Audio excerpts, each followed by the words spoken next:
ومن أظلم ممن ذكر بآيات ربه فأعرض عنها ونسي ما قدمت يداه إنا جعلنا على قلوبهم أكنة أن يفقهوه وفي آذانهم وقرا وإن تدعوهم إلى الهدى فلن يهتدوا إذن أبدا وربك الغفور ذو الرحمة لو يؤاخذهم بما كسبوا لعجل لهم العذاب بل لهم موعد لن يجدوا من دونه موئلا وتلك القرى أهلكناهم لما ظلموا وجعلنا لمهلكهم موعدا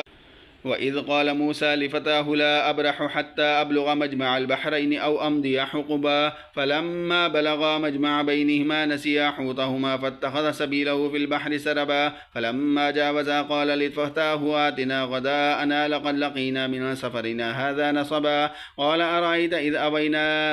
إلى الصخرة فإني نسيت الحوت وما أنسانه إلا الشيطان أن أذكره واتخذ سبيله في البحر عجبا قال ذلك ما كنا نبغي فارتد على آثارهما قصصا فوجدا عبدا من عبادنا آتيناه رحمة من عندنا وعلمناه من لدنا علما قال له موسى هل أتبعك على أن تعلمني مما علمت رشدا قال إنك لن تستطيع معي صبرا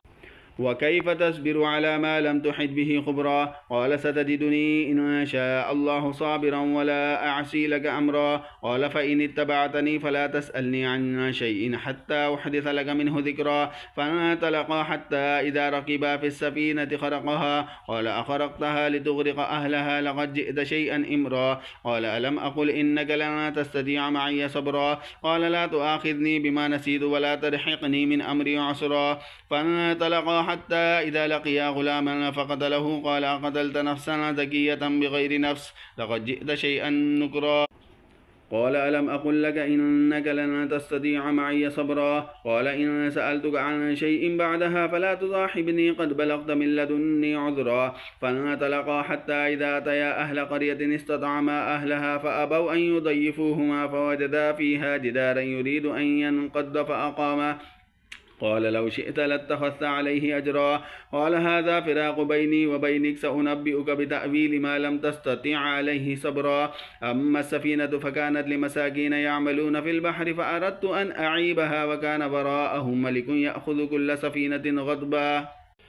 وأما الغلام فكان أبواه مؤمنين فخشينا أن يلحقهما طغيانا وكفرا فأردنا أن يبدلهما ربهما خيرا منه زكاة وأقرب رحما وأما الجدار فكان لغلامين يتيمين في المدينة وكان تحته كنز لهما وكان أبوهما صالحا فأراد ربك أن يبلغا أشدهما ويستخرجا كنزهما رحمة من ربك وما فعلته عن أمره